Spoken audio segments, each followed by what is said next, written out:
Well, good morning if you are somewhere around the Pacific Ocean, North or South America or Central America.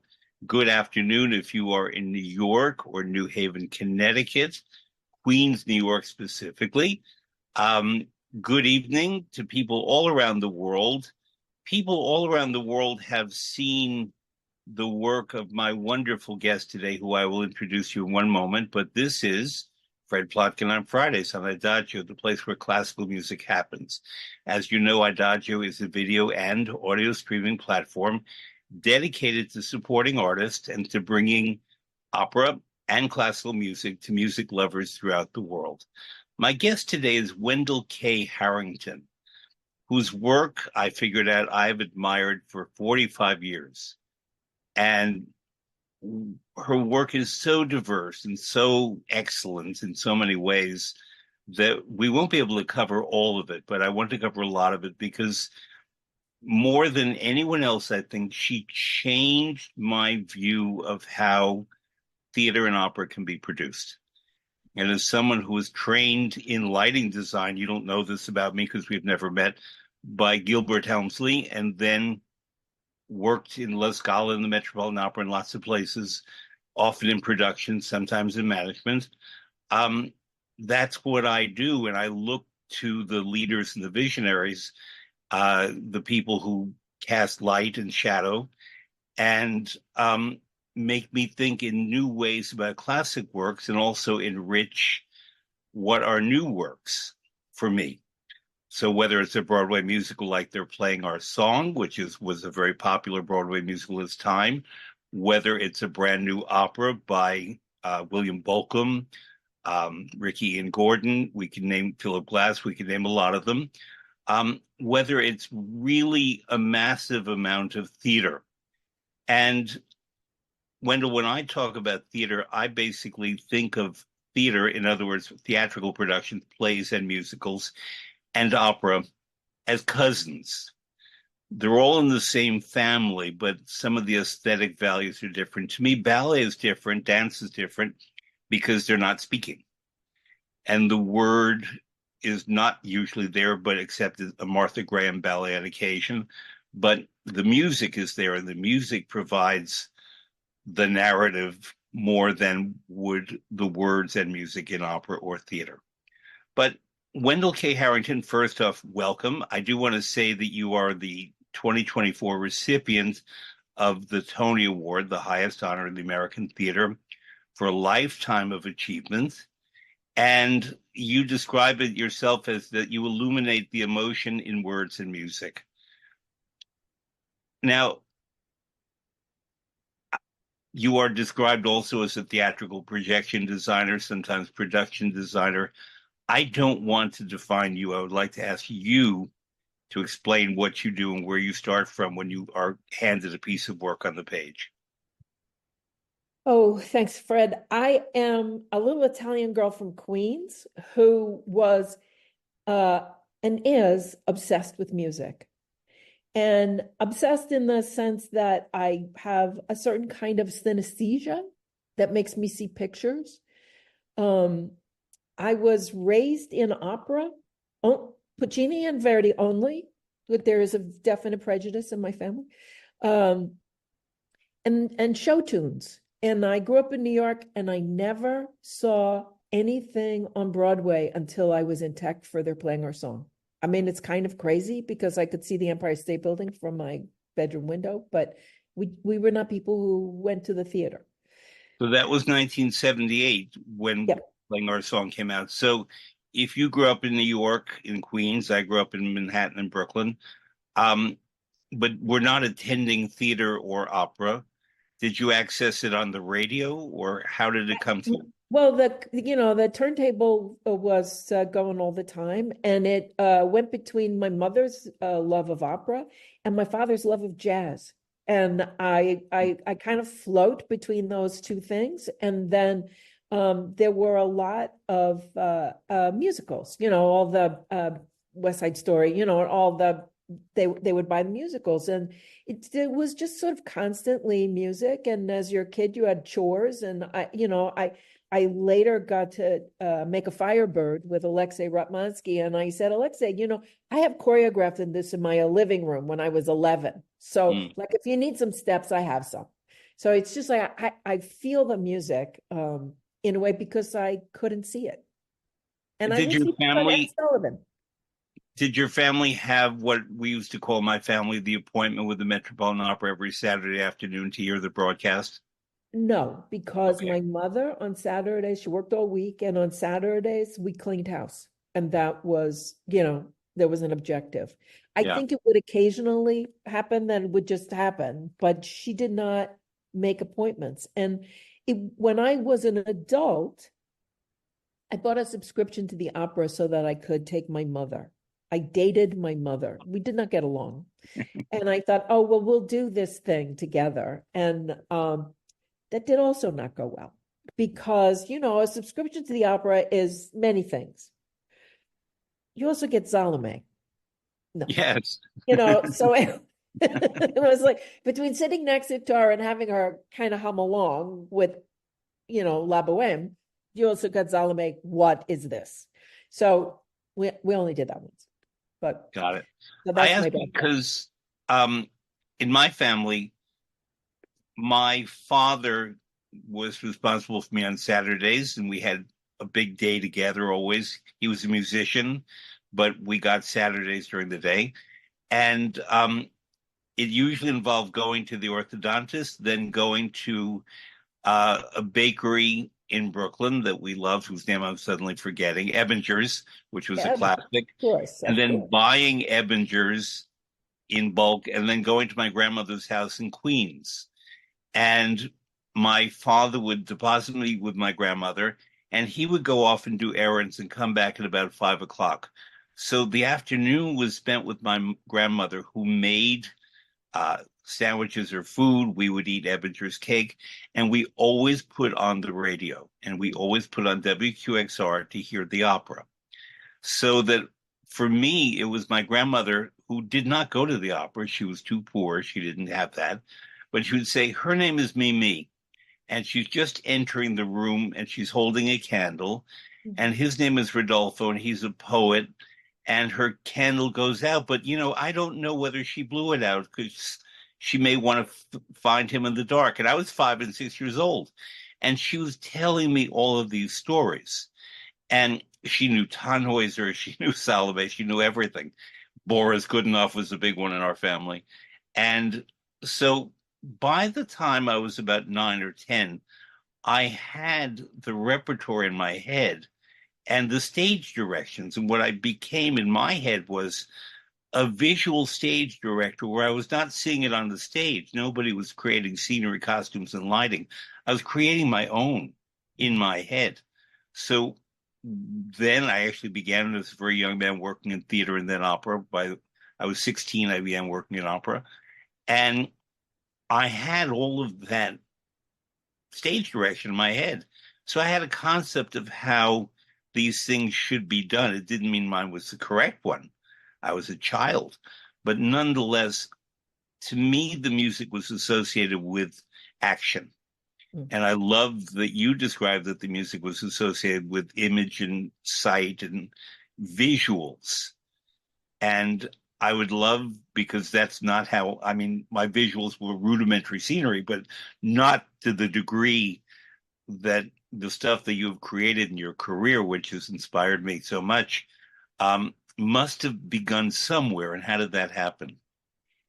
I think for me, because it was music without image, and all I would have would be maybe the covers of the albums to Hmm. give me any kind of a clue until I could, read the libretti or, the summary and have some sense of what was going on.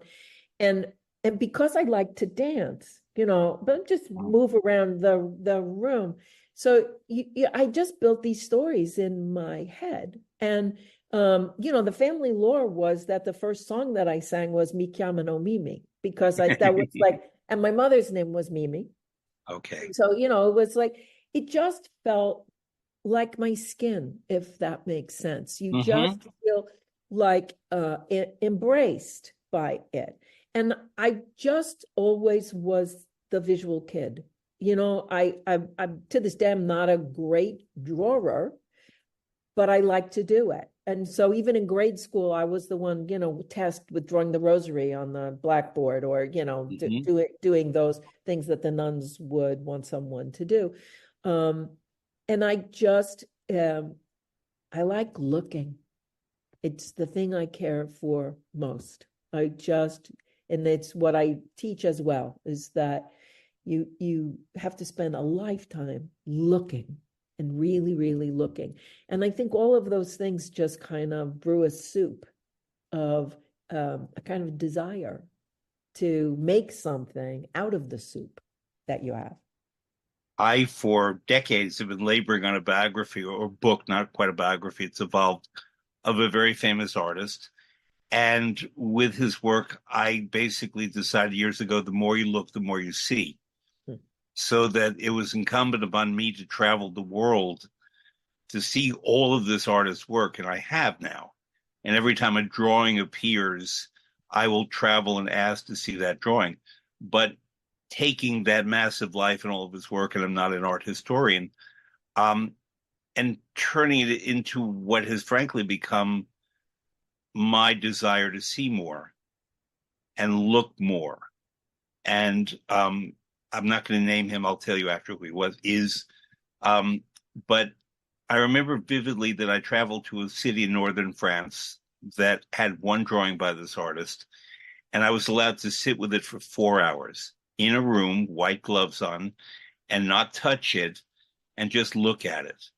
And it's as if I had taken some mood altering drug, and I don't use drugs, that completely changed everything that I saw in this drawing. That was so thrilling, and it was an architectural rendering, that I then went to the building that he drew and looked at the building in entirely new ways because I could look at this drawing for 4 hours. And this is different from theater and opera because imagery changes in keeping with the what's happening in the action of the shape of the show, of the opera, of the play. Um, I'm trying avidly not to define you, and I want you to define yourself Oh, because I okay. know how I experience your work. But I- but the thing is, it's not per se lighting design. It's not only imagery and slides. It's not only scenery. And I'm using the word only advisedly each time. It is something more. And I what think always it's excites me, visual dramaturgy. good, please define visual dramaturgy. Thank Well, you. I mean, and I would not have said that 10 years ago, but Mhm. over time, I was a filmmaker first Yeah. in my history. And then I came to the theater and I did projection design. And then over time, you just suck up more information. And it turns out that I'm a very good dramaturge because I have been looking for so long, and that I make connections readily between things that don't look like they make connections. I'm an avid reader, so I'm interested in the story, the visual story, all of the ways. How are we going to tell this story, and what's the way for the information to get into an audience that they don't know happened?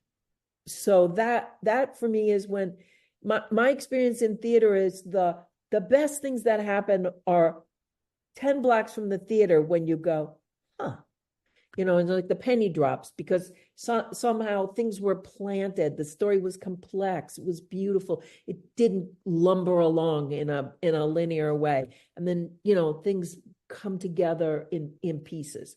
So I'm very interested in that. And over time, as my role has expanded and I've been allowed to expand, I realized that that's what I do. I'm interested in how the story is told. I'm not a ballerina, I'm not a singer, and I'm not writing any music.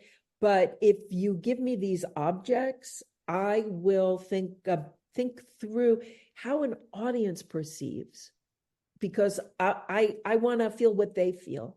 And so, and I'm trying to structure that in a sense. It's like dancing. I mean, it literally for me, it's dancing with an audience. And it's the, and there's the push me, pull me of that. And this is what I find sort of depressing when I look at Broadway sometimes, is I feel it's a lot of, it's just like, let me tell you, and let me tell you again, let me tell you one more time. And then it's like, I think an audience wants to come to something. I find that exhilarating to be unknowing, somewhat knowing, more knowing. Oh, that for me it's the tango, right? It's just got that. And otherwise it's just too pat. So that's what I think I am now, is a visual dramaturge. And that makes sense for the like ridiculous things that I do. Like, I'm the production designer for Chris Rock, and I work at the Metropolitan Opera. Those two things don't go together.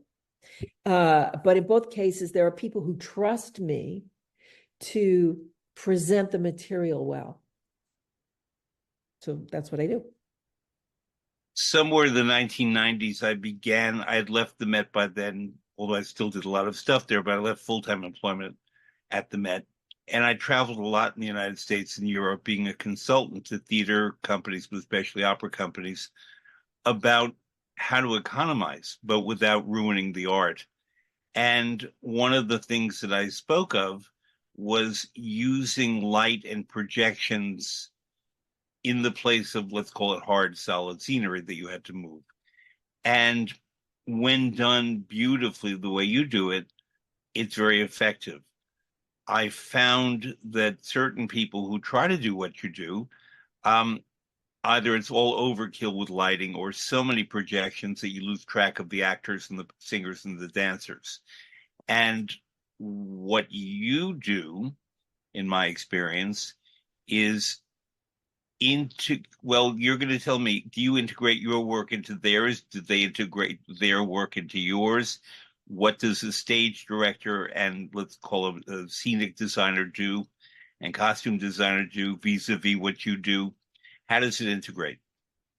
Well, the first thing is that I am completely crazy about the idea that it is performer first. And that, is it Appia who said the measure of theatrical space is the human body?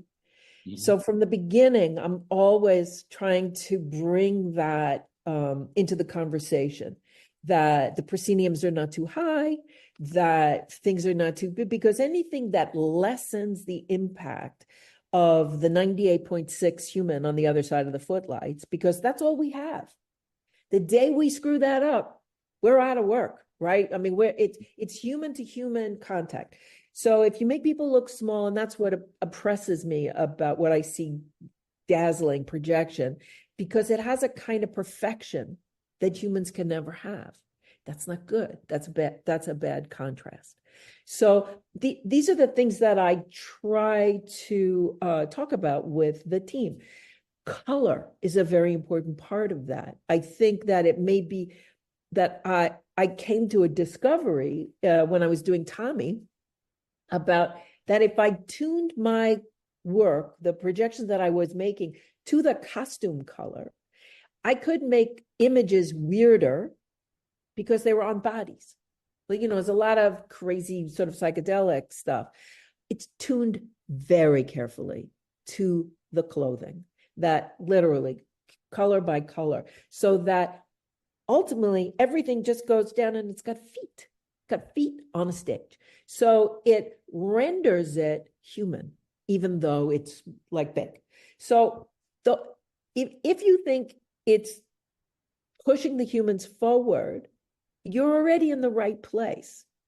It's the difficulty of people doing, look what I can do, that kind of screws the pooch. It doesn't help anybody. And there's a kind of what I would call muscularity about that I find offensive. And it's depressing. I mean, it's literally why I don't do work on Broadway anymore, because it just feels they're not respectful of the intelligence of the audience and the idea that people want to reach for something. That That's the thrill, is to not get it and then get it. Get part of it. That's, you're enriched. Why wouldn't you want that? But I'm an outlier in that world. I want to give listeners some background. The Who is one of my favorite rock bands, and just because I work in opera doesn't mean I don't love rock and roll. I do.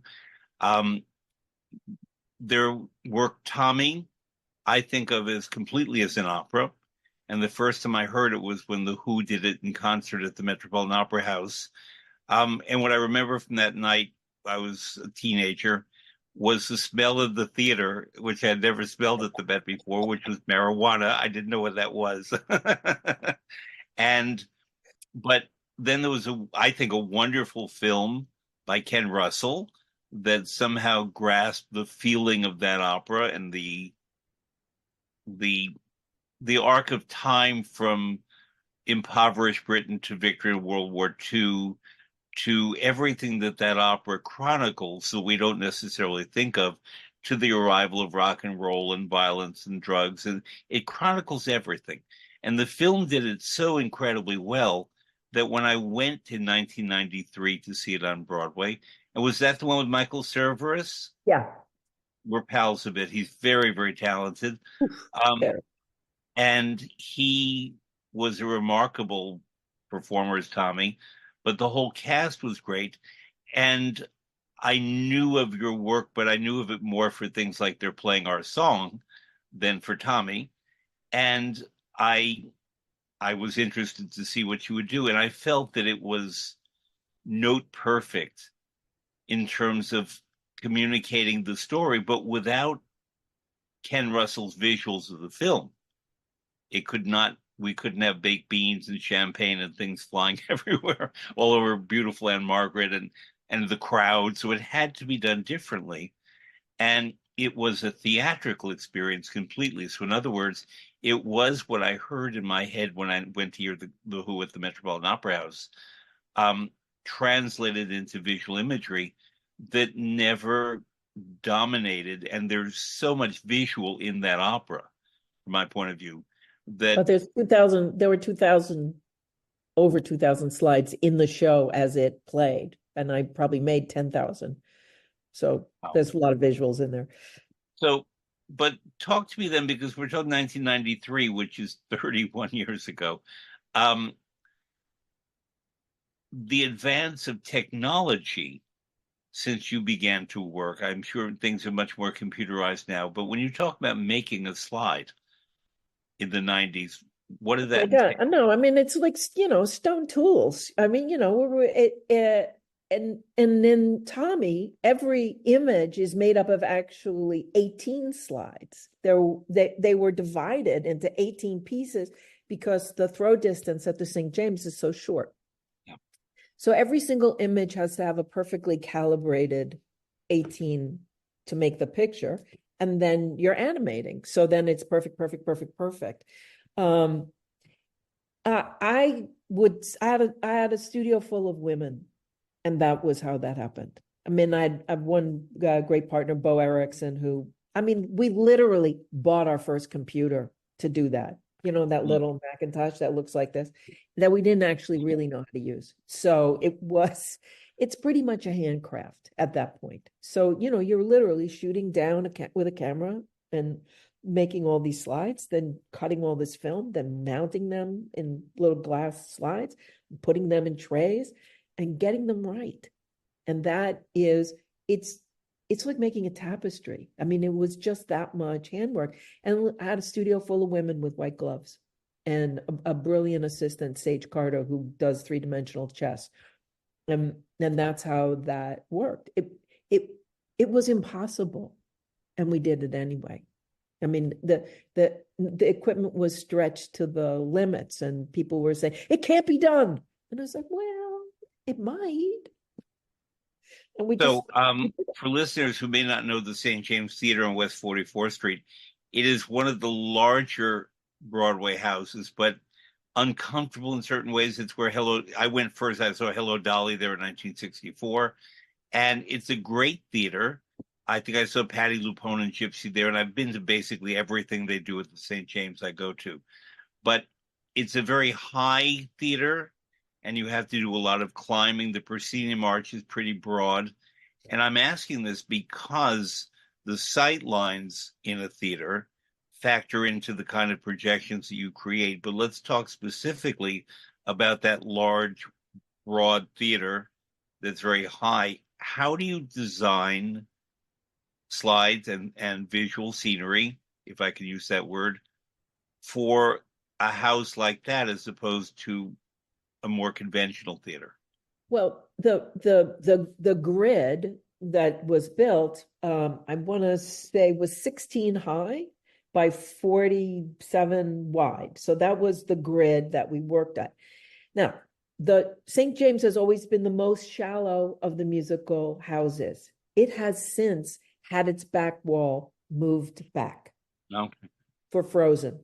At the time that we were bringing Tommy in, I remember, I'm trying to remember, but Paul Libin of the Jew Jam Center, they really wanted it there. It really wasn't going to fit there because throw distance is required for projection. And they said that they were going to move the back wall. And I know this is not going to happen because that's producer baloney. You know, they're not going to pay your cab fare. They're not going to move the back wall. So I realized that I had 7.5 feet that I could have. And I went home and I cut images of how big I could get with 7.5 feet. And literally little white rectangles like a Ouija board. And I sat there and I moved them around until it made a picture. And that's why you have that look of sort of double hung windows. And that's how that worked. So you just filled it up that way. But it was 54 slide projectors on the back wall. And when I went back to the producer and I said, okay, I can fit it, but it's 54 slide projectors on the back wall, not to mention what we had out front. And he said, no problem. And it's like, no problem for you. But for me, this was a nightmare because at that time, the computer control equipment could not control that many projectors. Mm. So we had to have a computer and what was called a slave computer, that was handling another amount of so it was really completely ingenious and ridiculous. And who would do this? And that's why when I look now and I see all the digital video where everybody can do because they just like sit there at their computer and they just type it and it happens. And I think, oh, this is why boys do this now, because it's no longer a handcraft. No boys would have spent the time that we spent. They just wouldn't. Not that careful. They're just not that careful. So it was only women doing projection design on Broadway until it became digital. And then it's all boys now. It's pretty much all boys now. Now there's some women coming back in. But, I just feel like, oh, yeah, who would do all that work? It's too hard and it's too persnickety. And it was just not, they're, big room guys. I mean, I do fill a big room, but I know what it takes to do it. You remind me of something, also because you told me I didn't know that you're of Italian background, that the last new production I worked on at the Met was Franco Zeffirelli's Turandot, which came in 1987. And I had worked with Franco in Italy before I got to the Met, and I trained with him. And so although I was in a managerial position for that production, he asked me to come back and sort of work behind the scenes, especially because I speak Italian.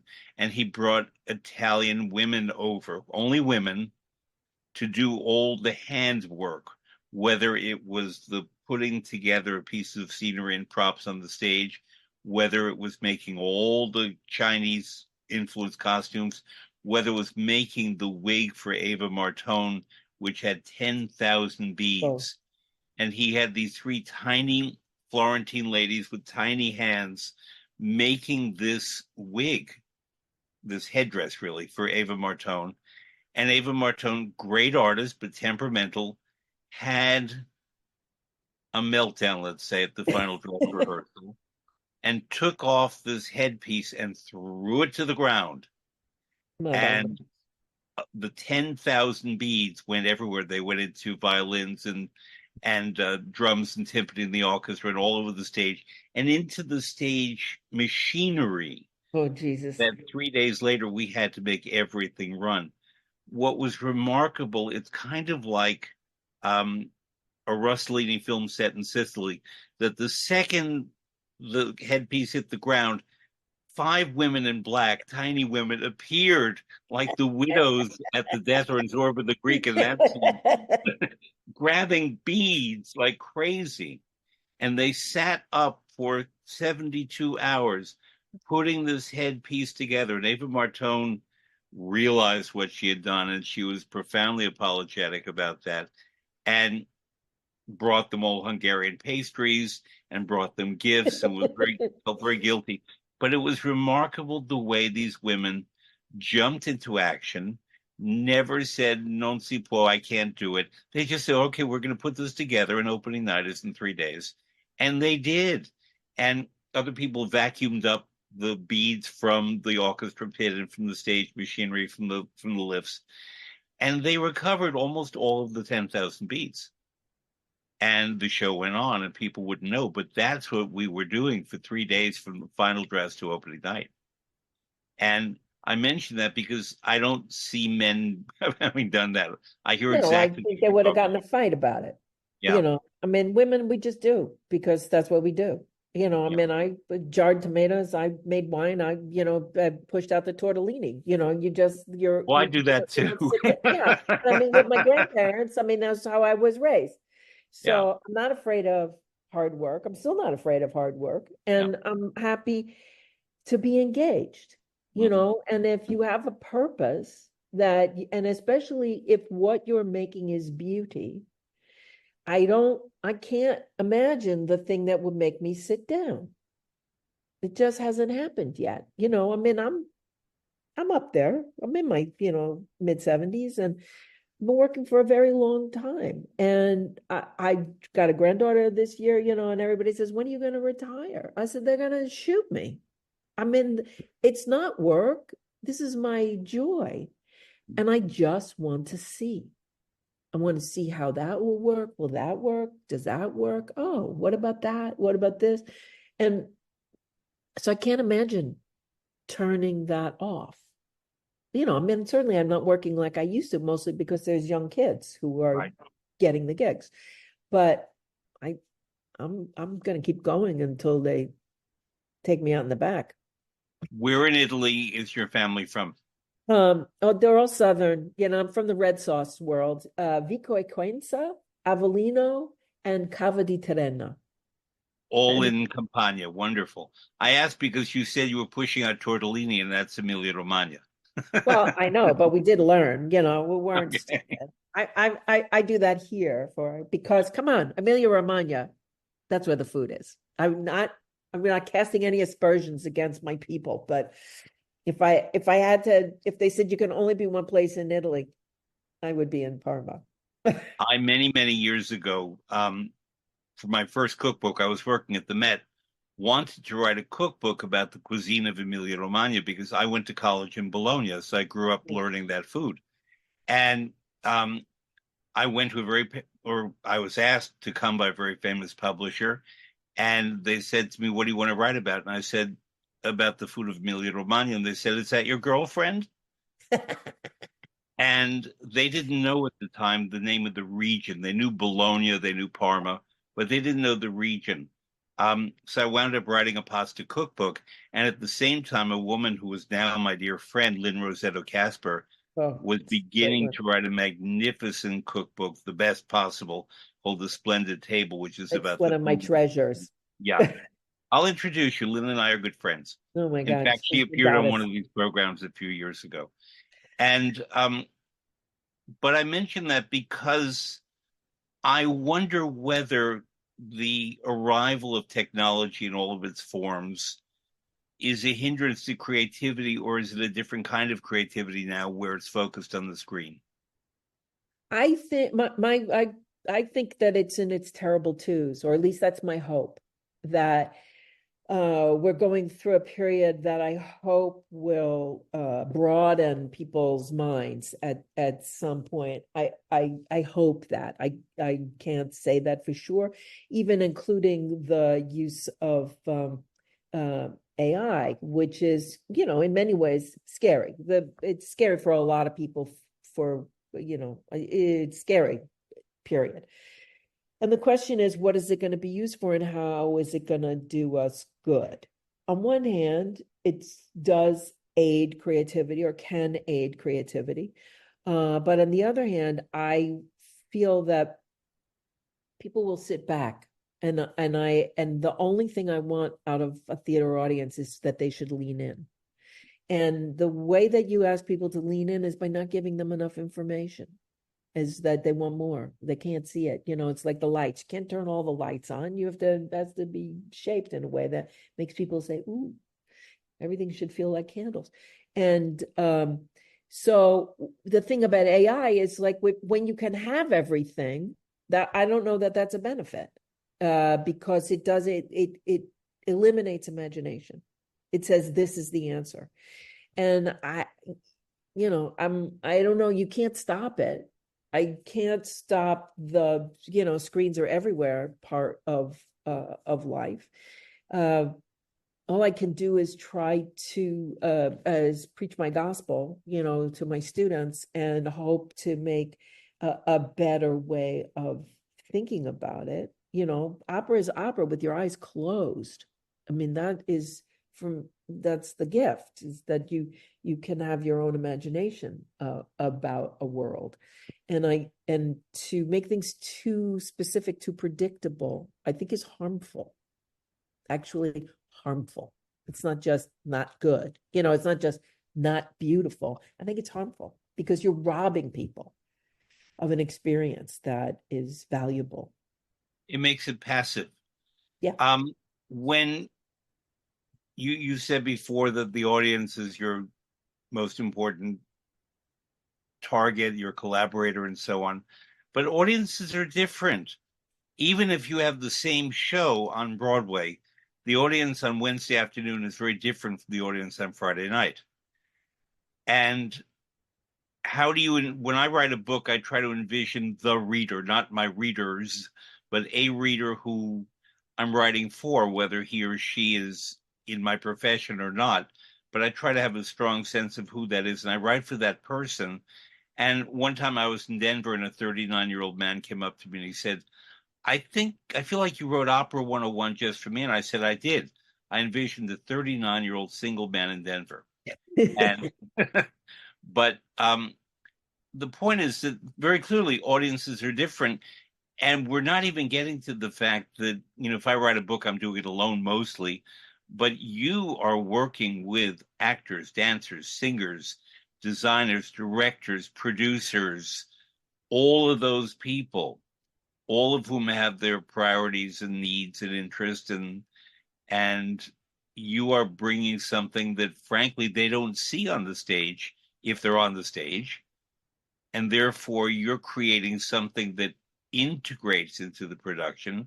But as you correctly said about yourself, and it's what I've observed, the focus is on the performer. I think also when you think about the audience, people are people. I get it. Saturday afternoon is different than a Thursday night. I do understand that. But I think if you are thinking about the psychology of humanity and what people want, that's where you can live in that place. I am not trying to make the Hadassah ladies from New Jersey happy. I am trying to make everybody happy. It's like I want to challenge people. And one of the reasons why I don't do Broadway is the, producers saying, oh, but they won't understand. And my answer is let them reach for it. And then there's a fight, Yeah. and I'm like, I cannot produce peanut butter for everybody. It's just not worth it to me. I also am convinced it's not what the audience wants. And I find many times the producers are just stupid and contemptuous. And, and they're money guys, God bless. That's not where I live. So they know something I don't know. And I tell them that you know things that I don't know, but I know things you don't know because I spent 50 years of my life looking at a stage, feeling. I'm looking at my stages, but I'm looking at other things too. And I'm only interested in the feelings and the knowledge of that. So that's all I care about. I'm terrible about money. I'm like bad to get a contract. These things are not interesting to me. What do you feel moment to moment to moment? And also, so you got to let people off the hook. Drama is all of that. Like hook them, reel them in, play the line. It's like all of that. That's all I think about. It's crazy. So a few questions, but I need to make a definition. We have an international audience, and they Okay. may not know what a Hadassah lady is. You and I Hadassah do. ladies are the ladies from the bridge club or the community group that rent a bus and come in on a Wednesday matinee, all of them and their girlfriends all together to see a Broadway show. So Yeah. those are the Hadassah ladies. And they were often the pre-sale for a lot of musicals and plays, but mostly musicals that gave a show a run until it attracted attention. And if the show was not a huge success, often it was the Hadassah ladies who kept the show going until it either caught on or would close. But And if you're not designing for them, Broadway producer's not interested. I'm trying to work now on a blues musical that I think is sensational. And so are the people from New Jersey going to like it? And it's like, how about is it good? But again, there are financial things that that's not where I live. I just want to make beautiful and compelling things. um, sticking to Broadway for the moment, then we'll get to opera because there are so many different Broadway shows that you've worked on, some musical, some not. Um, I know that you worked on Driving Miss Daisy. Which one? Oh, the one with James Earl Jones and Vanessa Recently died, Redgrave. yeah. Yeah. Yeah, that was sad that he passed. Yeah, so I would guess the most recent Right. one. And that was Uh, James Earl Jones and Vanessa Redgrave, which was pretty wonderful. And then did that same production tour Australia with Angela yes. Lansbury and James Earl Jones? Yes. Okay. Yeah. Yeah. I didn't Um, see it there, but it did. right. And the reason I picked that is because basically it's a play with two central characters, her son, a couple of other characters, but basically it's focused on two people. And it's a play, and you had two of the greatest actors in the world in Vanessa Redgrave and James Earl Jones performing. Um, how do you envision and design a play? It's not a musical. Um, for a theater that I forget, was it the Booth Theater? I'm trying to Don't remember. remember. It Don't would be a remember. smaller house. It might Yeah. be the Golden, in other words, not the St. James. Right. And therefore, an entirely different focus where it was set in the past. The characters gently age. They change in their relationship to one another. Um, Atlanta, where it's set, had anti-Semitism, it still does, had racism, still does, unfortunately. Um, but it was Alfred Urey was the playwright, and it was about the gradual evolution of these characters. And I believe it was based on his mother. I'm not sure about a woman who was a widow, as they said, who could no longer drive her car. She was crashing her car, and they hired Hoke, who was a older black man, to be her driver, and how the relationship evolves from her refusing to give up her independence to their connection, and where she finally says, Hoke, you're my best friend. And it was the most beautiful line in the play. But what I remember from that production, as if it were yesterday, is the moment in which the son, was it Boyd Gaines? I'm not sure who played the Yeah, it son. was Boyd. Yeah. Boyd Gaines. Where he extends his hand to James Earl Jones, and James Earl Jones beautifully paused because he had never shaken a white man's hand. And this was something new. And he made so much of that moment. What I'm saying is, you have two brilliant actors there. Where does the design fit in? And Boy Gaines is a brilliant actor too. Oh, I love him. Um, it's memory. I mean, most of the imagery is about memory, and you're working on. It was Beatty, John Beatty, John Lee John Lee Beatty. Beatty.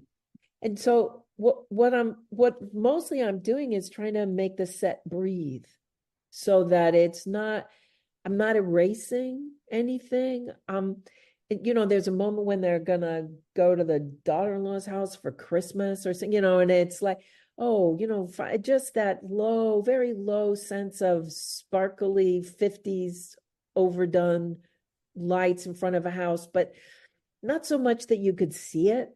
So it's really, I'm always, the joke is, if I had my way, I would be doing invisible projections. I would be like having smellorama, at my programmer, and he says, oh, your favorite projection is a shadow. And it's true. I'm like, no, less. How little can it be? And still have some sense. I want the audience to project the image.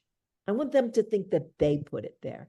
And if I do it right, that's how that works. I mean, one of my favorite images from that happens, there's like a little prologue, a few bits of music before she comes down the stairs. And there's a wedding photo that might have been her wedding photo. And I love that photo because I thought, oh, here's this thing. And then she's gonna come out, and it's different, and it's a long time ago, but it gave her beauty. It gave her youth, so she didn't need it. She's not carrying, but it's like, I put that in her pocket.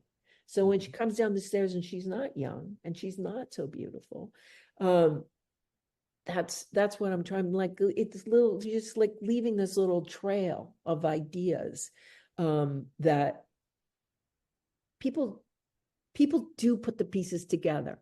I don't have to make it Fill it clear. out. Yeah.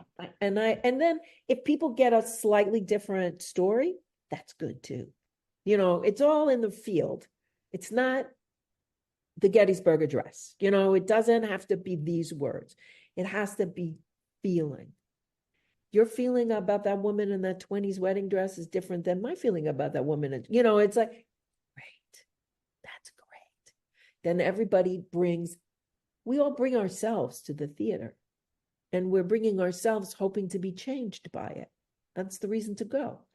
So I don't want it to be too specific. I mean, certain things have to be specific, but I'm trying to give the audience a place to go and dream with me. So that's how you do it. You just keep it like pentimento, is that the word? Where you just feel it's like the sign that was on the building that's now washed away. So that's for that play especially, as it is a memory play. And I did once a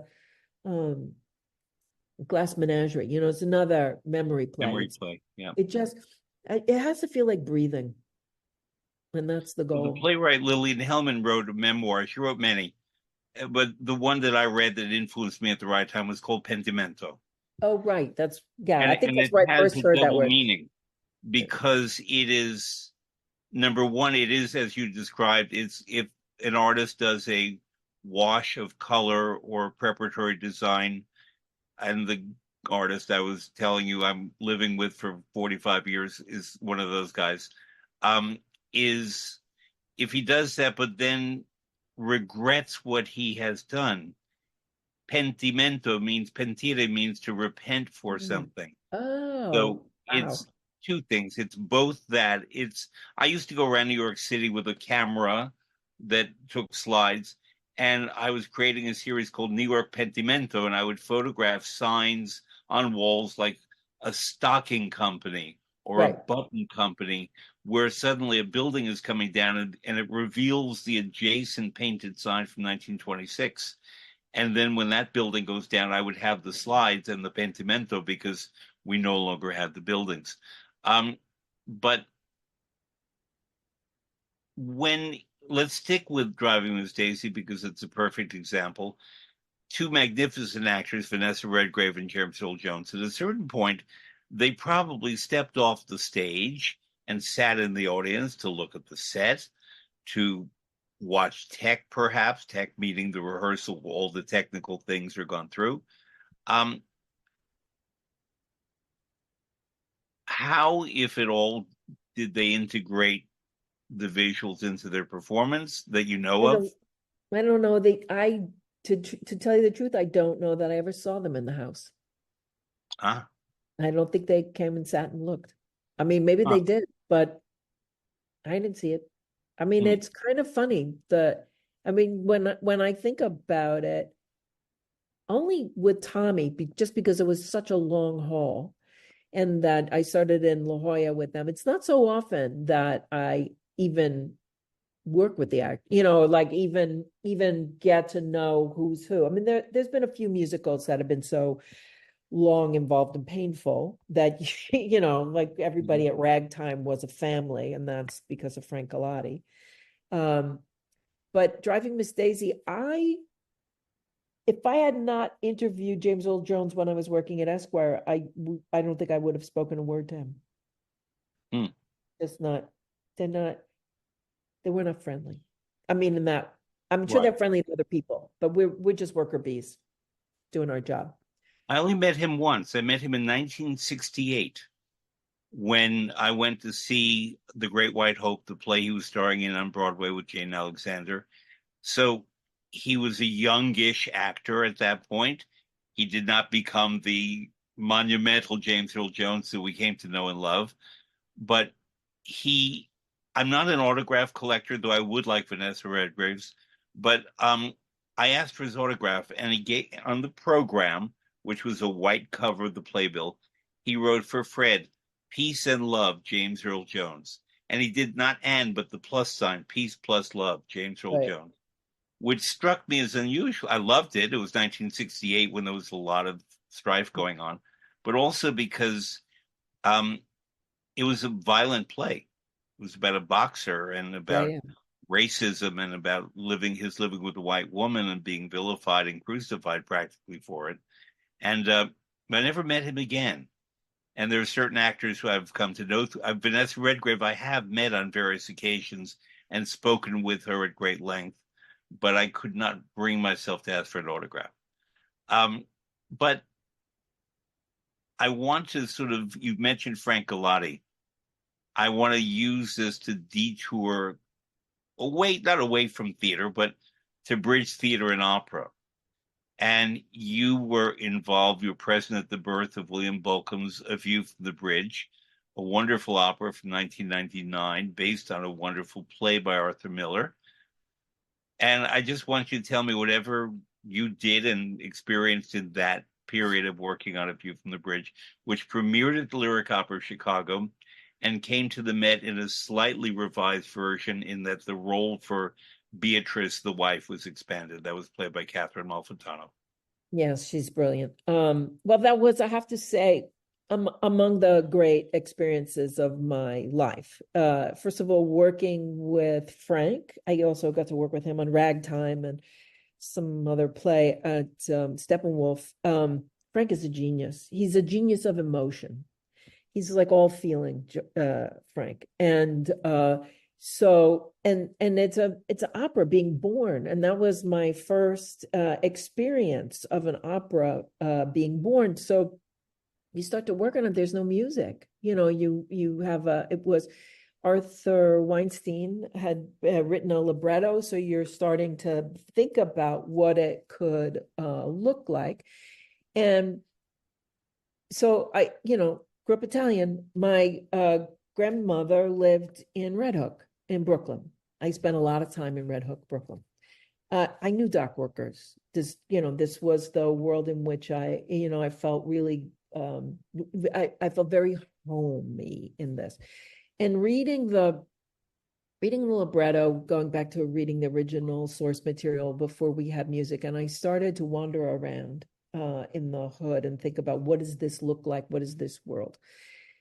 And the story is about, he has a incorrectly incorrect interest in his niece. So my grandmother lived in a brownstone in Brooklyn. You know the type, where all the yards in the back, in the backyard, the grapes are growing. There's a statue of Mary, tomato plants, roses, And a fig tree.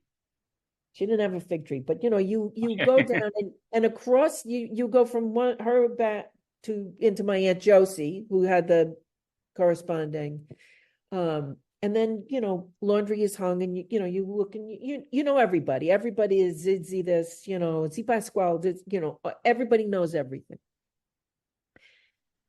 And I thought about this play, and I thought about these people, and I said to Frank, Frank, it's about laundry. It's about hanging out your laundry. And it's about, I remember hearing about those sort of horrible rituals where after a wedding, the sheet is hung out. And everybody, because in the end, that's what this is all about. It's about who knows what. And so and that was what I, in a way, what I brought to this. Plus, just going deep into the visuals. And I love the research of what I do, and finding the time period and the imagery for that. The Harry Ransom Center in there at the University of Texas at Austin. Yeah. It's a huge archive. It's a terrific archive. Well, it turns out that they have the picture morgues of the Daily News, the New York Post, the Mirror, the Journal American, all the papers that I used to sell when I worked in the candy store.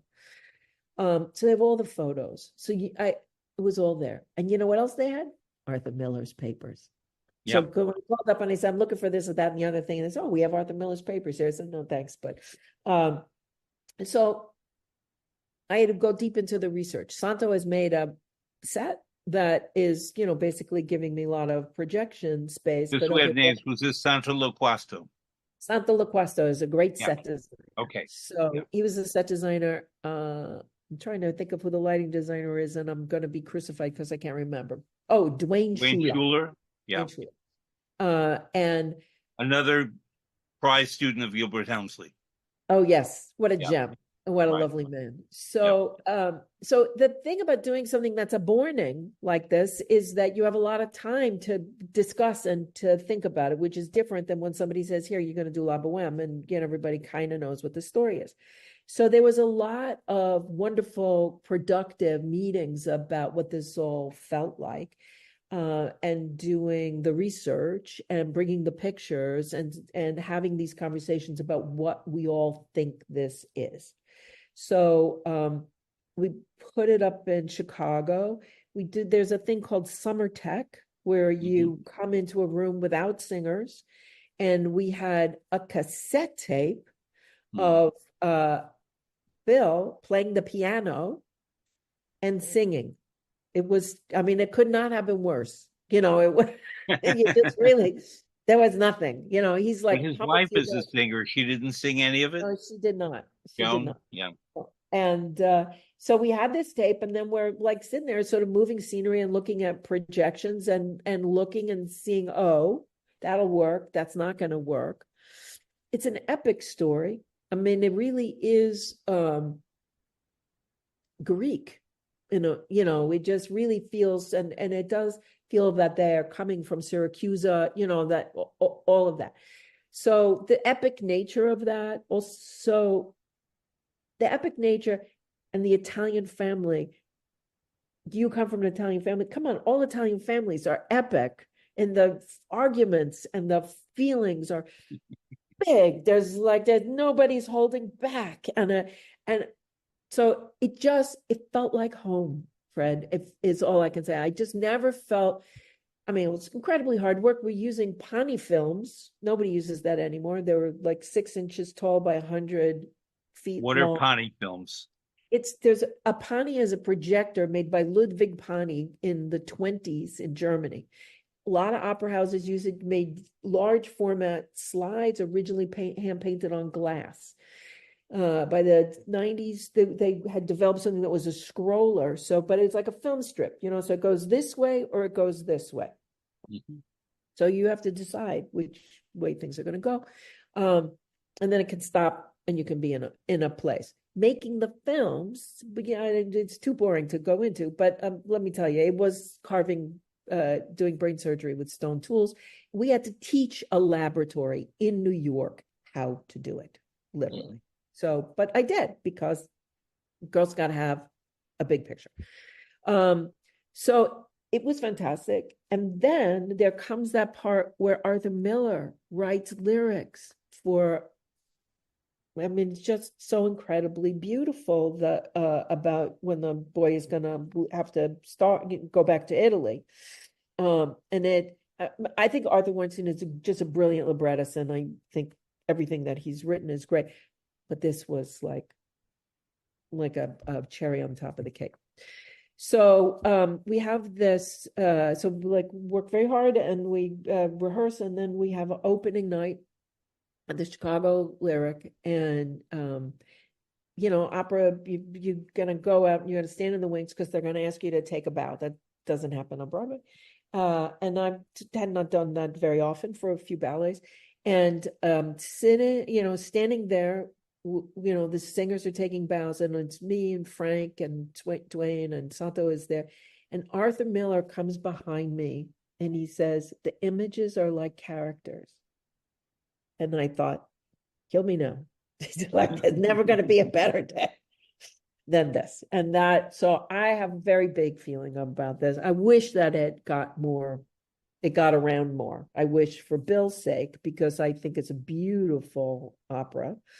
My production, any production, I just think it's a great humanist work.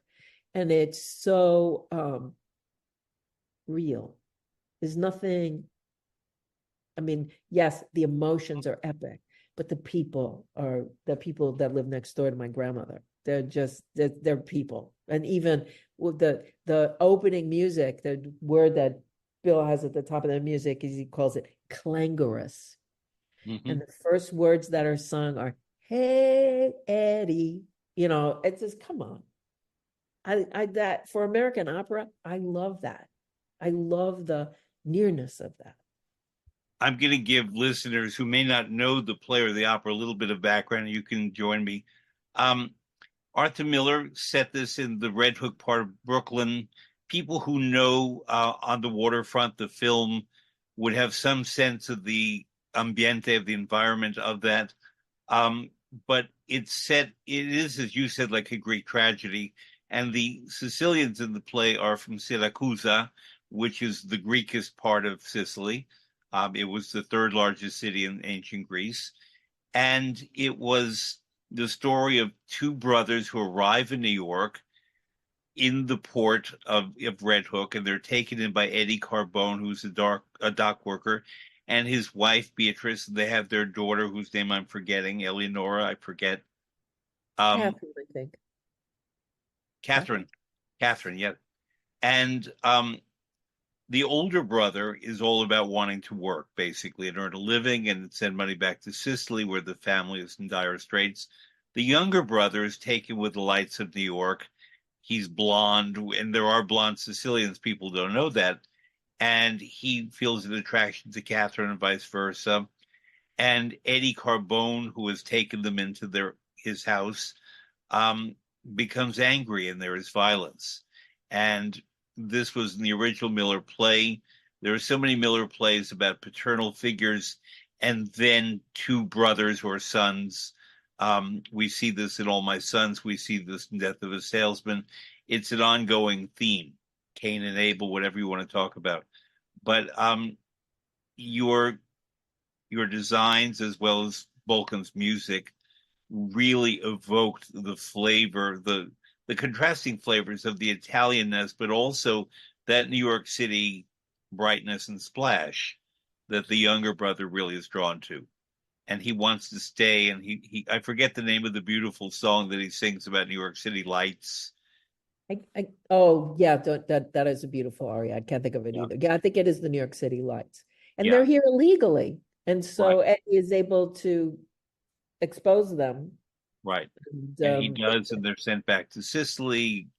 I rovinato la familia, you've ruined the family.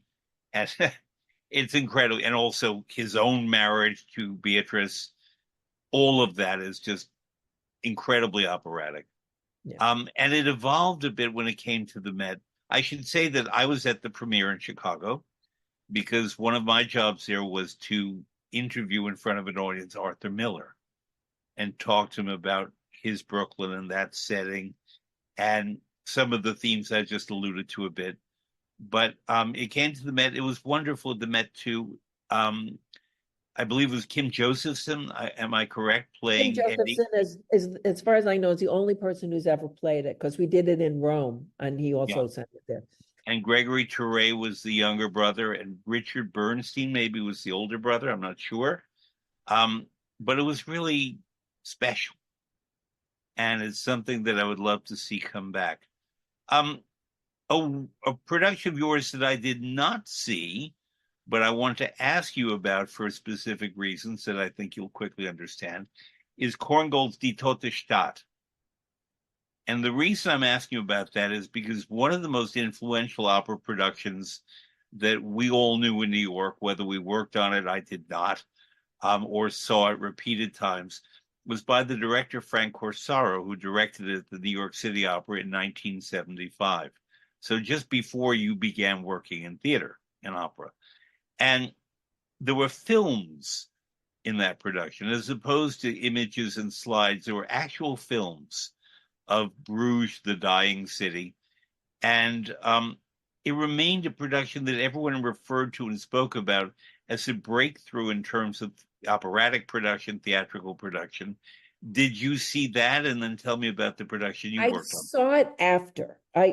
So that's Ronald Chase was the artist who did the films, and Ronald is still with us. He's 89, I think, and a genius. And he is an artist, a painter, and was sort of recruited to work in the theater. I can't remember what the first opera that he did was, but he Richard Bernstein, I think he said, asked him to design this opera, and he says, I'll do it if it's a film, because he needed money to complete a film that he was working on. So he thought, okay, this is the way to do it.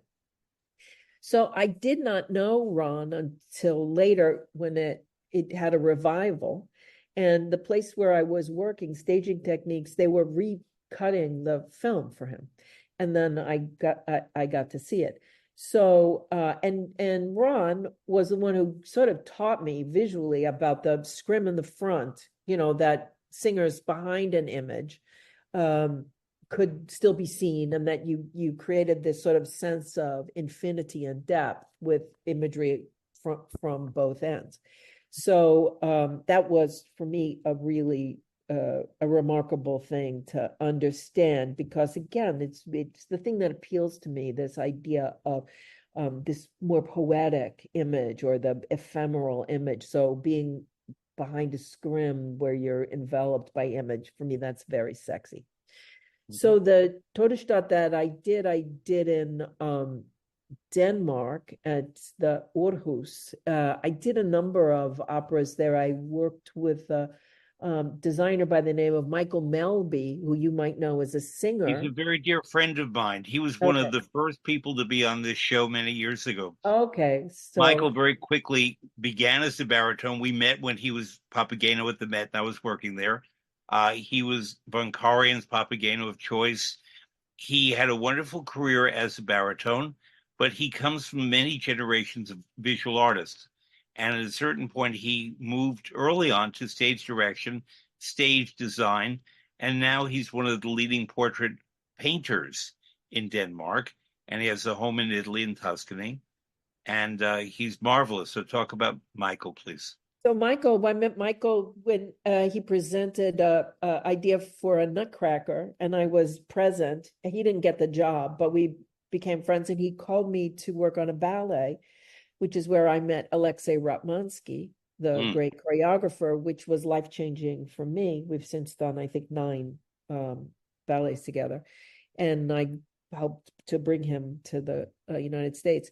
So Michael and I got to be friendly, and so we did the Anna Karenina that traveled around a bit. We did it like Russia, we did a bunch of places. And then he started to do these operas. Well, the first one we did was Turn of the Screw for the Danish opera, and they have like a small black box that we made this Turn of the Screw for, I'm going to tell you, for $1.580, like that kind of cheap and cheerful opera. And we were nominated that year for the opera prize along with the Ring Cycle. So that was pretty amazing. The Copenhagen Ring Cycle. Yeah. So, Wow. they won, but still, I mean, literally, we did this with rubbing two sticks together and a Right. 5K projectors. And it was nice. It was good. It was spooky. It was tiny. So then I can't remember who the attendant was in Denmark at the Aarhus, but hired Michael, and we did a number of things, and we did that Todesstadt as well. It's a weird little opera, and it's I musically love it. weird. I know I love its weirdness. Well, you want weird? How about the Gezeitneten? You know that one? Do you know Not that? well enough. The Schrecker. I mean, Yeah. there's a lot of these kind of, what were you thinking? You just want to know, it's like, how are we going to stage this, kind of thing. But it was quite beautiful, and we had a couple of good ideas. There's this one soprano, I can't think of her name, this Danish woman that Michael loved her. And so we did a Tristan and Isolde with her too, and was she, when we did she, I don't know if she played Minnie, but we did a number of On these. Chula del West. Fanciulla. I love Fanciulla. So Good yeah, one. very small space in Aarhus, but good, fun, lively, and I like the Danish audience. They're not stuffy, No. so you can play with them, and they like it. So You know what else I like in Aarhus is the marzipan. yeah, but I can understand that. Yeah. um, Now you prompted me a serious question. It may not sound serious, but it's completely serious. Given your, as you described, completely Italianate roots in terms of loving Puccini and Verdi and feeling what a conductor I knew once called Italianità, Italianness, and yet your mother was not interested in Salome, and there are all these works of the German-speaking world that are magnificent works artistically, but come from a very different aesthetic. Yes, Wagner certainly was inspired by Italy. So was Thomas Mann. All these, Mahler to some degree. All these people were, but they created works in a different language with a different aesthetic, with different social values embedded in the works. I've had friends and colleagues such as Claudio Botto, who was not my friend or colleague, he was my teacher, Gian Andrea Nozeta. There are other Italians, Fabio Luisi, who are very at home in the German-speaking world and aesthetic. And they know how to do that there. But it's different from a German or a Nordic designer. Michael Melby lives in Italy part of the year and he gets Italianness, but he's of the North. And I'm not talking here at all about Great Britain and Ireland, which is a separate thing. I'm just talking about Germanic Europe and Nordic Europe. What was it like bringing your Italian roots and aesthetic and worldview to a place like Denmark, which is a very open, tolerant society, but nonetheless approaching Nordic and Northern works in their backyard? Well, here's the thing you probably don't know about me, and that is that I spent a lot of time in Sweden, and that from the 70s, I married two Swedes consecutively. So, and I would spend months out of the year in Sweden working, doing what's called, slideshows and stuff like that. So I started that right after they're playing our song. So I was back and forth to Sweden constantly. And I But actually, your surname is Harrington, not Harrington. no, no, but I can do the herring. I can agree too. And I love Scandinavia. I mean, yes, it's a very different aesthetic, but I can tell you that my house is red with white shutters. Yeah. So I think that, and Michael and I mean, we are very different, and he is very upright and, forthright. I'm feeling. I mean, I'm a lot of feeling. I hear music. Composers that I work with, Ricky Ian Gordon says you have some of the best ears I've ever come across.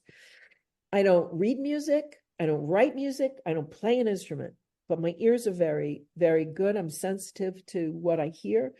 And I think that kind of worked for us because, and also you must understand that there is a precision in the work that I do. I Yeah. mean, even though I'm all feeling, I mean, I'm working very tightly with technology so that the flower blooms and it does not exceed the length of the note. I mean, those things are right.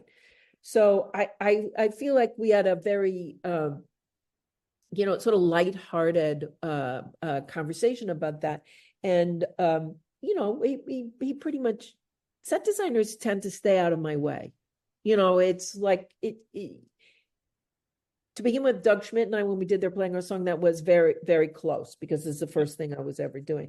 But after that, pretty much, once we have a sort of agreement about what we think the thing is, there's not that much conversation about it. I'm like, okay, I'm going. If you see something you don't like, send me a note. But so yeah, I have a lot of respect for the Scandinavian aesthetic, not from the way I live, but in my heart. Well, if ever you and I sit down for a meal of either smorgasbord or tortellini, this is something you and I have in common. I have very deep roots in Scandinavia Okay. and have spent a huge amount of time working there. And I love all those countries.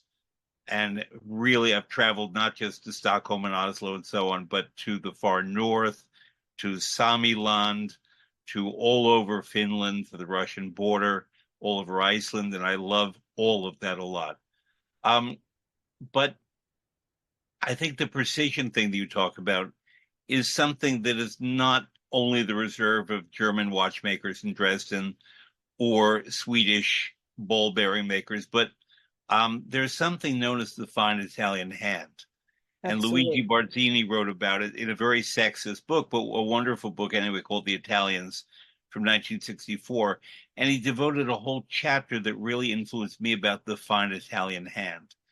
And to give just an example, my eye surgeon, I had some surgery, is Sicilian. And he really has the fine Italian hand. His precision is magnificent.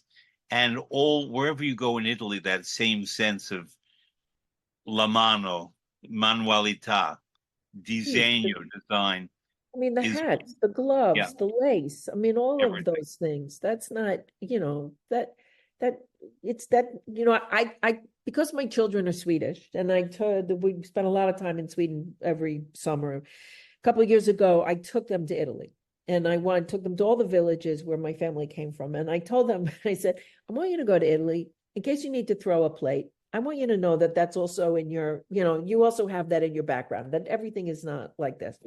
The first thing, you arrive at Rome airport, takes 2 hours to get a rental car. And it's like, we are not in Stockholm. But, we went to go food shopping and we picked out a few things. We lay it out for the man to, take the pencil, write it up on the bag. He looks at what we're doing. He goes in the back, he brings out a handful of basil. He sees what we're doing. And he says, but you need this. Of course, he's absolutely right. That is also part of the fine Italian hand. That is seeing the whole picture and making something beautiful. So whether that means that you are stirring a 15-gallon pot or you're making ceramics, it's the same. There is a fineness to the work. There just is. And you Italian food, those people think that that's just, it's not sloppy. There's Oh, a good deal of precision. I mean, yeah, I'd like everybody to like have a hand at making some tortellini. yeah, That's not easy to make not it at all. Venus's navel. I mean, come on. So I don't I do respect and appreciate that. And I mean, when I was at Esquire and I used to go to Milan for the men's collections, I spent some time with those, at Missoni, it's like that's not a joke. So No. I, even though we come from the South and my people were hill people, they were not the people who came to America weren't coming because they were so rich. Mhm. They came because they fled hunger. Right. So, but I don't think it's in the soil. A love of beauty, I think, is in the soil. So, that's what I feel like that's in me too. So you were talking about an hour ago, and I wanted to interject, but you were speaking so beautifully, I did not interject, about the definition of space on the stage and what we see for the human. And I was going to interject about Vitruvian Man, and Leonardo da Vinci is not the artist I'm studying either. And basically, we know that famous drawing of the circle and the legs in proportion. Everything is about balance and proportion, but that circle is the definition of the space that we see. But Leonardo, to me, implies that there's something beyond that we don't see. And that's what I love among many things about that drawing. And if I can remember the three principles of Vitruvius, maybe you know them and can help them. Firmitas, Venustas, and I can translate it into English, that durability, utilitas, utility, and venusta, beauty. That everything I see in Italy that I love is informed by these three things. It has to be useful, it has to last, and it has to be beautiful. And tortellini don't fit that definition because they never last. But apart from that, um, this is my world of Italy, but also the way I try to see the other parts of the world. And let's go back to Norway for a moment. The houses that they build are built to last. They're beautiful. They're very different aesthetic in that they're set into nature, and they're useful for all the obvious reasons. And one thing that you know, I wrote an article a long time ago about giving all praise to Cod as opposed to God, about the relationship between the Italian Riviera and northern Norway and the exchange of stockfish that went back and forth, and the Genoese sailors who went up to Norway to buy the air dried fish and bring it back down to Liguria. And what they saw up there were the brightly colored houses in Norway in the far north, and began to paint in Portofino and Santa Margherita and Camoglia and Recco and all the towns near Genoa um, in these bright colors. But they also integrated the Mediterranean, Latin Europe by painting columns and basically Roman pillars on the orange and green and the red buildings. Now, the reason, and yellow, and the reason they did this is because each building was next to one of a different color. So if there was a fire from the sea, the fishermen could see which house was on fire. It's the red house or it's the blue house. And all of this was inspired by Norway and its fishermen who painted red houses because they liked how it looked in green nature and blue fjords. So Wow. Oh no. that's why I love you've never met we've never met, but I just have always really been deeply inspired by you, and now I'm learning why the way you look at things and the way you. I'm not saying I have this talent, but I have this aesthetic. I will certainly say that. And the more you look, the more you see. And as you said, also hear, which I think is very, very important. Um, there's a lot more that I could ask you, but I think what I would like to ask you, two things. One, did I leave out anything that you would have liked me to ask? Okay.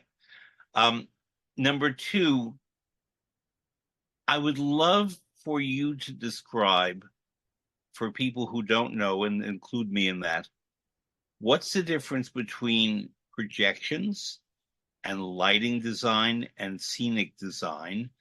And if a person is the director on Broadway, the producer in opera, what he or she does in putting together a design team, and how each member of the design team, and costume design, of course, too, learns what is expected of them and how they work together, or is it all coordinated by the producer director?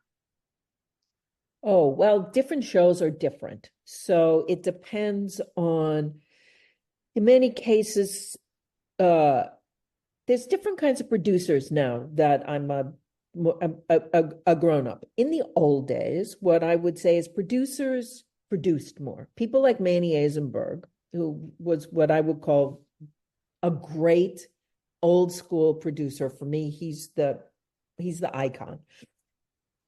He put together the teams generally. He would be the one to think that set designer and this lighting designer with this book and these people. Current producers are phone books and Rolodexes. They're people who raise money. Manny knew how to read and could talk to a playwright like Neil Simon and say, something off in the second act. There are very few of those people now. In fact, I don't know any. Used to be that I had some belief in a guy who's in Canada now, but I would slit his throat. Garth Drabinsky? Yes, Garth Drabinsky owes me money.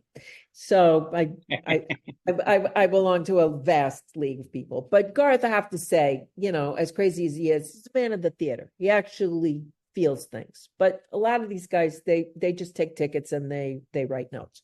So going back to the old days, you would have somebody like Manny who would put together a team because he thought they worked together well. And nowadays, it's more likely that a director would be the person who wants to pull a team together. Problem with that is directors don't know everybody, and they don't necessarily know how, they'll choose people that they like their work in this or that. The relationship between projection design and lighting design is very close, and that is that we're both using the same tool, which is light. The difference between a lighting designer and a projection designer, though the difference is getting smaller and smaller. My light is shaped. I am using pictures, and that's the difference between what I'm doing and what a lighting designer is doing, even though they may use gobos, which are kinds of shapes. My work is pictorial. I say that projection is an ephemeral pictorial addition because nobody needs projections ever. And it's ephemeral. There's no there. Now there's nothing physical. There's not even film. So it's dancing electrons in space.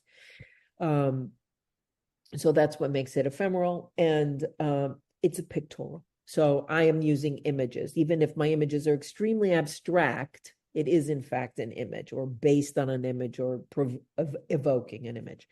So, but me and the lighting designer, we have to be very, very on the same page. And also partly because projections glow in the dark, but also because color, you want to be in the same world. The things that hurt my eyes is when I find that I feel like the color world is not the same. For years, I have lobbied the Tonys to say, no more individual design categories, best design, make people work together. I find there's a lot of competition, more costumes, more hang more, and that hurts my heart. It doesn't, because it's not the best. So, and then the set designer, generally the set designer is the first person called because that's what, that's the way people think. Though I used to do Broadway shows where I would be the first person called and I would put the team together because if they knew it was a lot of projection, it would be helpful if I could bring in people who actually knew what they were doing when it comes to projection, because not everybody does. Nowadays, that you're using LED walls and stuff, everything is so ugly and so bright, really doesn't matter. It's like I can't quite figure out who's on first. But so then and then costume designer. So usually those relationships, if they don't already exist, have to be created. And, and so how does that work? And hopefully and this is the thing that's gotten more difficult over time, and that is that nobody is ever in the same room. And I find that problematic. And, Zoom is very helpful and all of that, but there's nothing that beats sitting in rehearsal with your confreres, being bored, at times, but living it, breathing it, having it, and sort of watching everybody stumble around in a way is very helpful to the process. And it just there's not that much that happens anymore. Partly people are doing 16 things at once because the economy is so bad that you have to be doing 16 things at once. So, but those are the relationships. Now, ultimately, in some case, again, it depends on, it's like a family.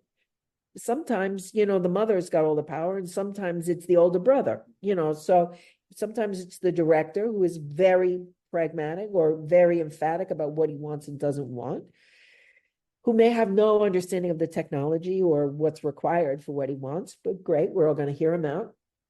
And then we're going to gently tell him what he can and cannot have, or how we can approximate the things that he desires, but he can't really have. Because, there's not going to be an elephant in this show, but I can have a tail, from the wings that people will think is an elephant.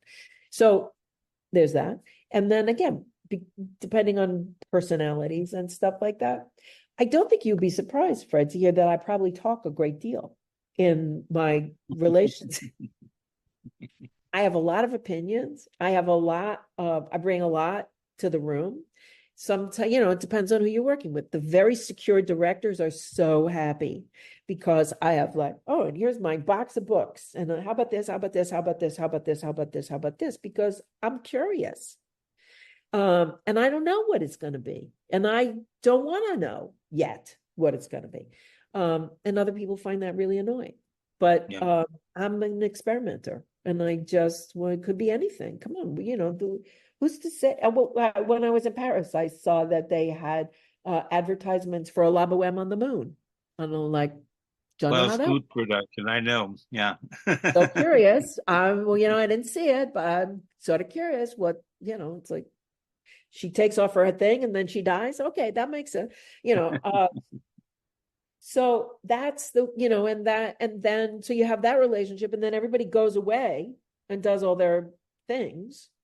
And then a set is brought in, and then you have to rehearse it in a room minute by minute. So the odd thing about projection design is, set designers, they do a lot of work in the beginning and they draw the scenery, and then somebody goes away and builds it. And then it comes into the theater, and the set designer has very little to do, because outside of a paint note or something, they're usually in the back row knitting or doing something. Me, I've done all the research, or I've done a lot of research, but yet I'm like the lighting designer working minute to minute. So it's like the same kind of, it's sort of it's the worst job.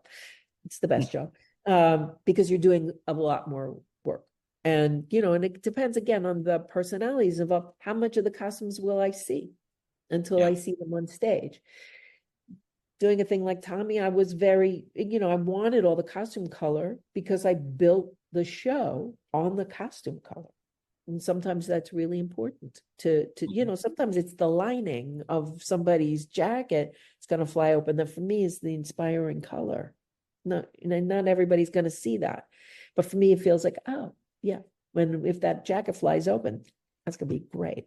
So, but people are people, Fred. Some teams are fabulous. Working with Tony Walton, dream come true. Yep. Lesser people are less divine. I know Tony Walton's gone to Jesus. So, it's like, it's a different world. I can speak more for opera than I can for Broadway plays and musicals, so I imagine it's the same. With costuming, there's a process called distressing the costume, Oh, yeah. where the lighting designers have to be present, and perhaps you as well. To distress a costume is basically to make it look like you've been through a fire or a fight, or the costume is ragged, but it has to be a well-fitting costume nonetheless. So they might use some kind of spray paint or black coal or carbon or something. Um, and certain tech rehearsals I've been in, they've had to light the costume, so to speak, in addition to the scenery. Um, my question is not related to that, but the fact that my training came in the pre-computer era, mostly pre-computer. And we had lights and we had what were called gels, which were these Yeah, not I quite use gel all plastic, the time. Yeah. and they were placed in front of the lights and they gave a color and a tone or a mood to the setting. And there was a particular gel that was very delicate. It was called Judy Garland Pink. That was intended for older actresses who who needed a bit more pink in their cheeks before their characters die, and then we would remove the Judy Garland pink gel.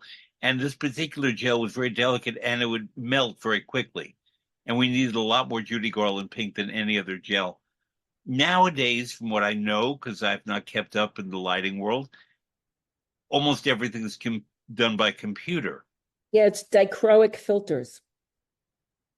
Would you say that the quality of the color and the subtlety It's and the nuance? horrible.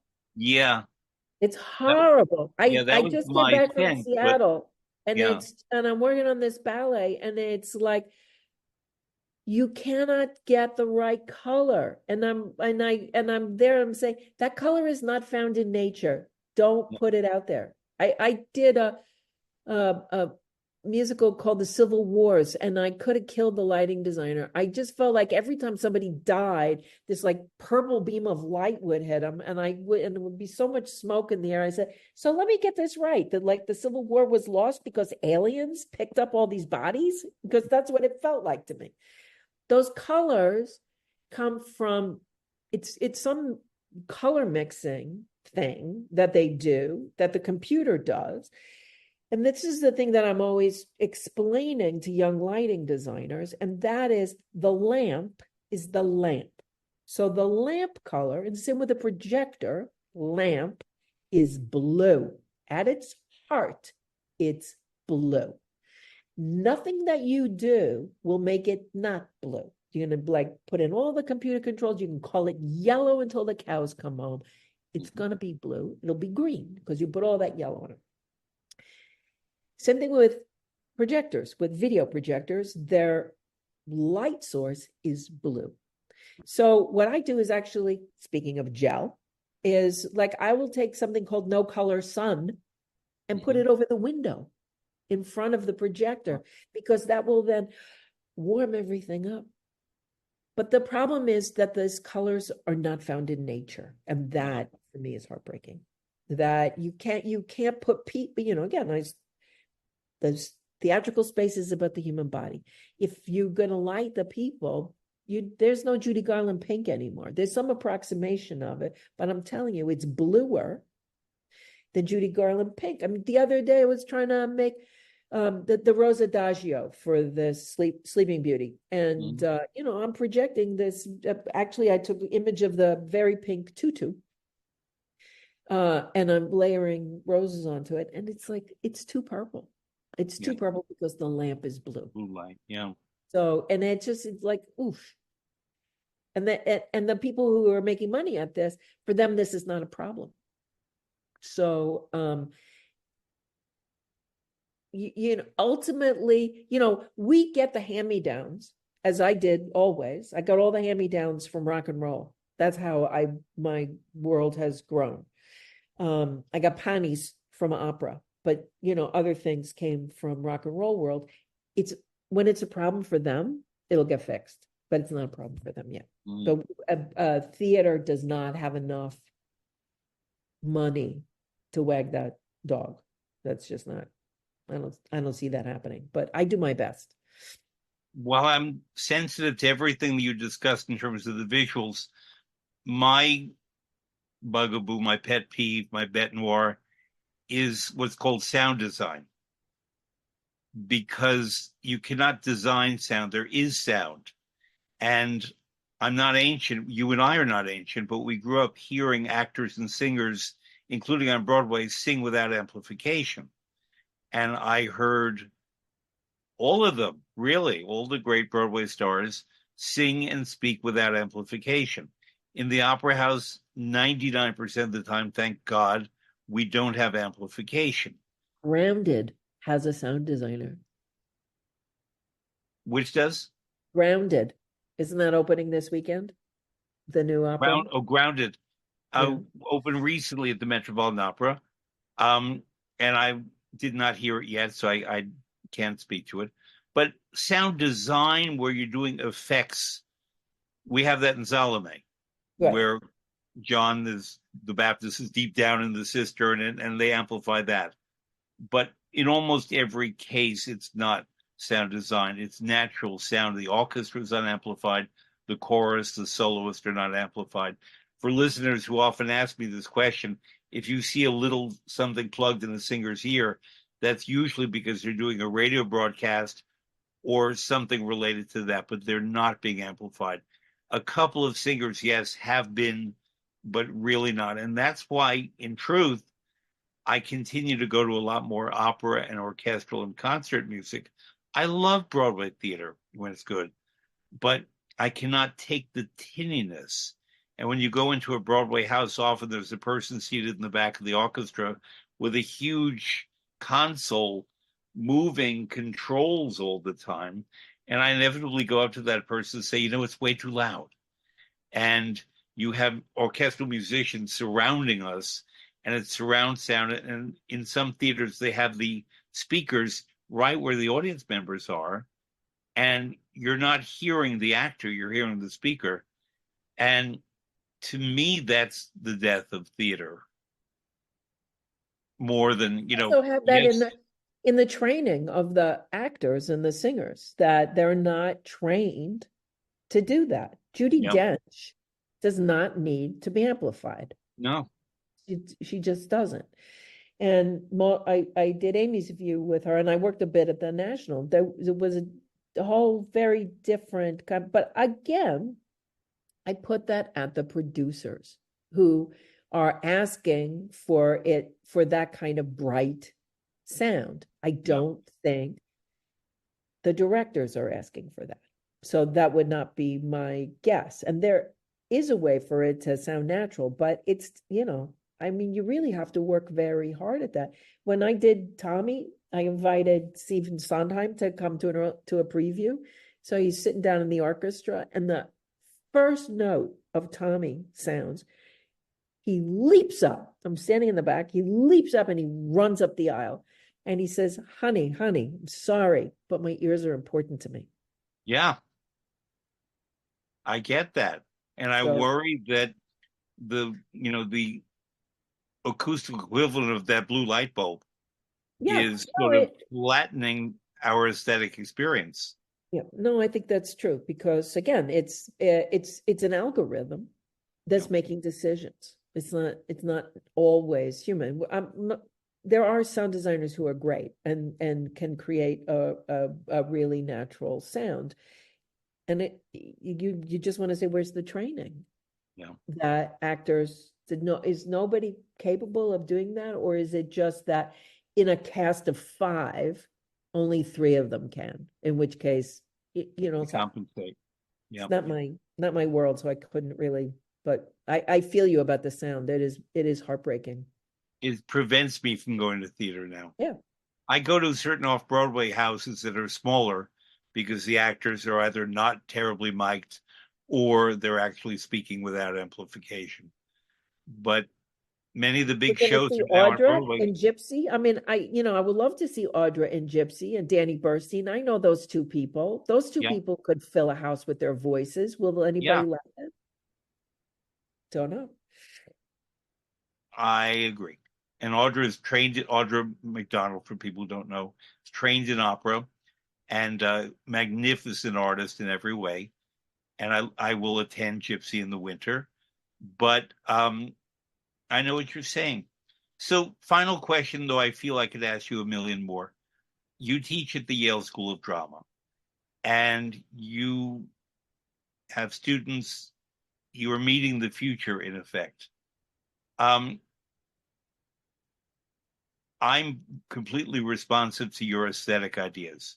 We knew that before this conversation. I know it even a lot more now. Um, and I'm sure that these young people are very thrilled to be with you, but there are the pressures of the world that they know, basically being digitally schooled from infancy and having that as their aesthetic.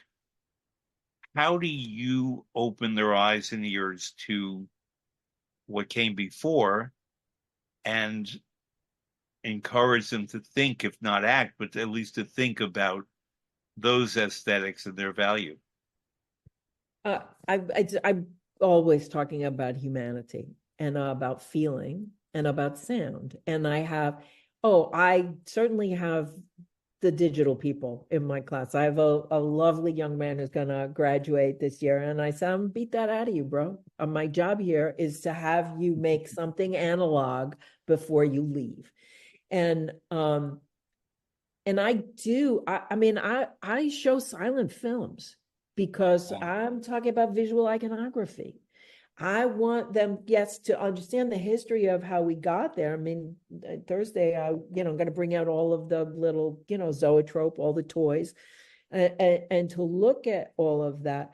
But I am pretty consistently talking about how an audience feels, and that I understand that they are interested in all of the ways that they're going to do that. I cannot teach that. I do not teach that. But I feel like if I can give them the background and understanding how to pierce a heart, that the technology is in service to that. And I talk very much about service.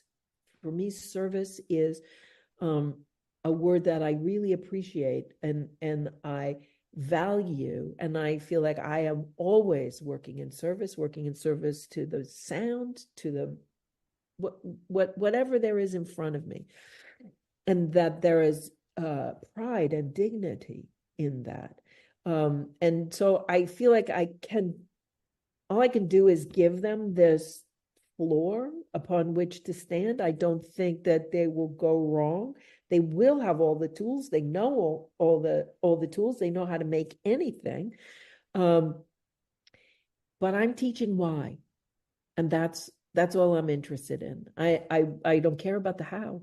There are other people who can teach them how, but I'm interested in why, and I think that so far, I mean, I've made some good kids. They're out there working in the world. Did you see the El Nino? Yes, yes.